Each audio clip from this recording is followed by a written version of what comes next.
TNPSC important question நம்ம சேனலில் daily முக்கியமான 5 கொஸ்டின் போடுறோம். ஃபஸ்ட்டு கொஸ்டின், தமிழகத்தில் முதலாக மதிய உணவு திட்டத்தை அறிமுகப்படுத்தியவர் யார்?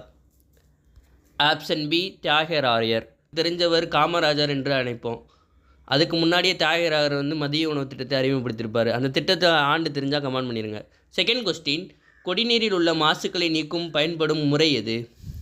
எதிர் சவ்வீடு பருவல். Option A. Third question, ELISA சோதனை எய்ட்ஸ் நோயுடன் தொடர்புடையது. வைடல் சோதனை எதனுடன் தொடர்புடையது? Option A typhoid. Fourth question, கீழ்வரும் எச்சட்ட திருத்தம் தொடக்க கல்வியை அடிப்படை உரிமையாக்குகிறது? ஆப்ஷன் சி 86வது சட்ட திருத்தம். எந்த ஆண்டு திருத்தப்பட்டு தெரிஞ்சுன்னா கமெண்ட் பண்ணிடுங்க. ஃபிஃப்த் கொஸ்டின், கஞ்சன்ஜங்கா உயிர்கோள் காப்பகம் எந்த மாநிலத்தில் உள்ளது? Option D Sikkim. மனாஸ் உயிர்கோள் காப்பகம் எந்த மாநிலத்தில் உள்ளது தெரிஞ்சால் கமெண்ட் பண்ணிடுங்க.